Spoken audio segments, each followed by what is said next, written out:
Hello everyone and welcome to the channel. Today Google released Android 17 QPR2 Beta 3 and we finally have an exciting update to talk about, which I have on the 10 Pro XL to show you all the new changes. So without further ado, let's jump in.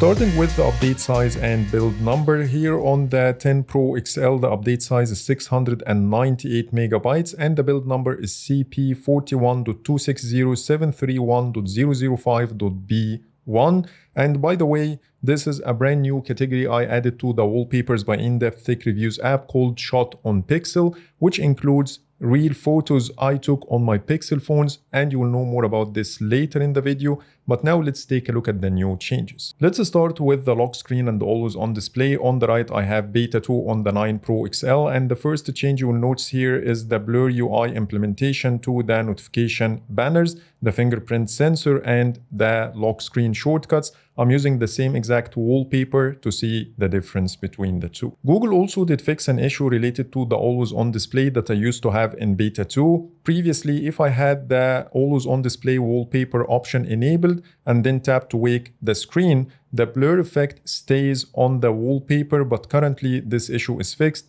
and my wallpaper is back again to normal and it only gets blurred when I move to the always on display. Now let's move on to the home screen, and we finally got the app lock feature back again in the app shortcuts menu. Now when you tap and hold on any app, you will see the option right here, exactly the same way like we used to have a very long time ago. When you tap on it, it shows an overflow card that gives you some instructions like notification content will be hidden, widgets and shortcuts will be removed, AI agents and services you have allowed to access the app will still be able to access its data, and then you can add app lock. It will ask you for a biometric authentication, and the next time you open the app, this what happens. Also, when you view a locked app in the recent apps screen, here is how it looks.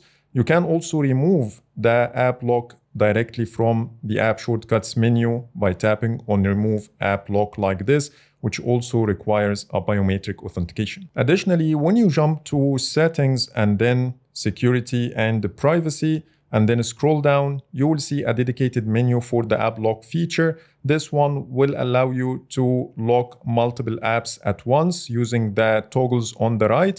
Plus, you have the ability to sort or search your app list like this. The app bubbles also got a new feature similar to what we've seen in Canary 2608. When you open an app in a bubble and then tap on manage, you will see a new move to full screen option. The main difference between Canary and the QPR2 is the options are swapped. The move to full screen now shows on top instead of showing at the bottom. I also read one of the comments talking about a weird behavior related to the app bubble feature. For example, when you open an app in the bubble form and then try to open it normally, it automatically dismisses the bubble and switches to the full screen view. So I think it makes more sense if Google can stick to the app bubble form if the app is already open. We also got a couple of minor visual tweaks, and I'm back again to Beta 2 on the 9 Pro XL. When you expand the home screen overflow menu, you will notice a new settings icon. Plus, when you open the home settings, you will see a new settings icon for the at-a-glance widget as well. And when you go to the apps list settings, the search settings is now called Pixel Search Settings. And now let's talk about the Wallpaper and Style app. We finally got the new enhanced color options of Android Canary in QPR2 Beta 3.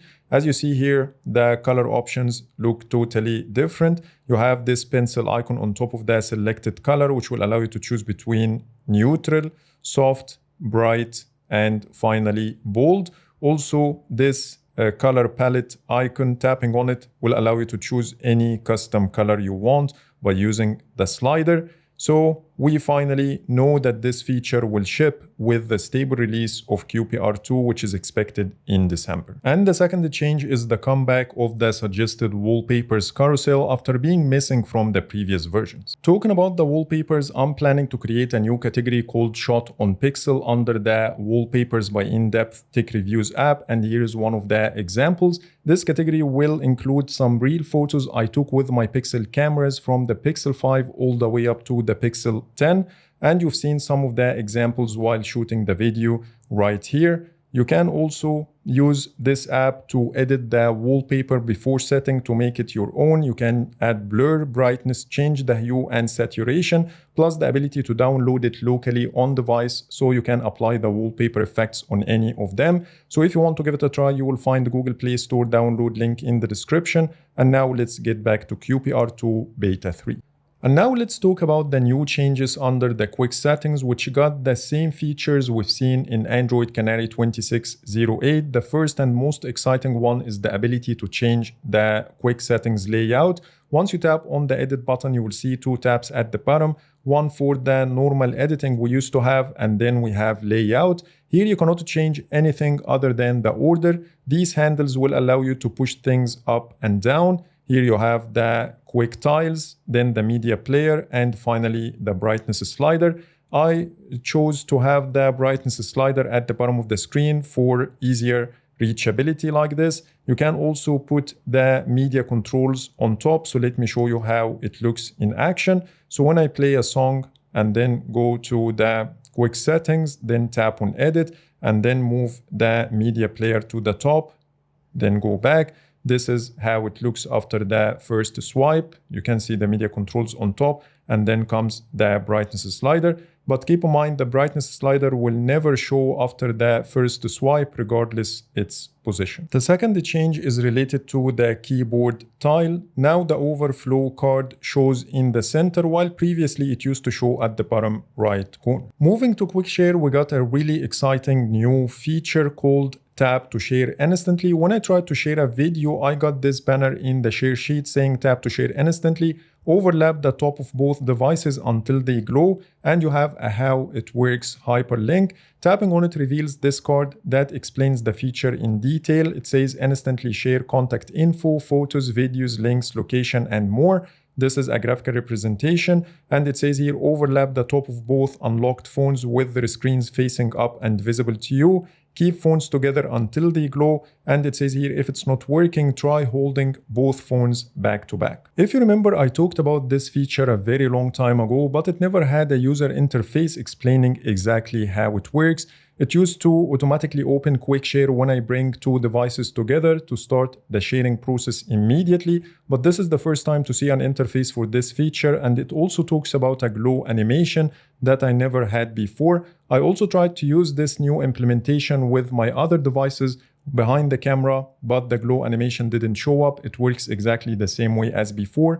Maybe these devices need to update to QPR2 Beta 3 first to show this new glowing animation. So I will do this and see if it works and show you the result at the end of the video. The second change I found in quick share is when you open it from the quick settings like this, we got a brand new section called recent files. It shows here quick share downloads. Tapping on it takes you to the quick share downloads page in the files app.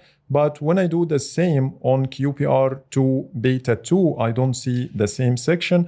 And here's a side-by-side comparison between the two versions. The private space also got some tweaks. So if you already have it enabled and then unlock it, you will see a different design. It's shorter than before because Google removed this add section we used to have in the previous versions. Plus the list of default apps is different as well. We no longer have Chrome or Camera. Plus we got Gemini that didn't exist before. And now it's time to talk about the new changes under settings. When you go to apps and then open any app listing, then storage and cache, you will see a brand new icon for the clear cache option. And here's a side-by-side comparison between the two. The second change I already mentioned before when I was talking about the app lock feature. When you go to security and the privacy, you will see a new app lock menu that will allow you to lock apps directly from here without the need to tap and hold on each one to lock it. Last but not least, we got one of the changes we've seen in Canary 26.08. When you go to accessibility, then color and motion, then color correction, you will see a totally different settings page. And here's how it looks in Beta 2. The sample images at the top are different. Here you have a normal image, a snippet from Google Maps, and some text. Instead of using these colors, the toggle itself got a description, plus the names of the colors are now different as well. But for the functionality, they work exactly the same. By this, I covered all the new features, and now let's talk about the bug fixes that you get with this update, and we have a long list of stuff. First, we got a fix for the Google Play Store system updates were failing to install for some users. Home screen shortcuts appeared as blank gray circles. The wallet icon on your lock screen could sometimes appear with incorrect coloring. Battery charged to 100% when adaptive charging is turned on. The swipe up gesture from the bottom occasionally stopped working. Your selected theme might not apply on the first attempt. 50 megapixel images captured with the ultra-wide or telephoto lens displayed rainbow artifacts. Poor battery life due to excessive CPU usage by the launcher, particularly on foldable devices. Calls could incorrectly route Bluetooth audio. Users in New Zealand could not access all 6 GHz Wi-Fi networks.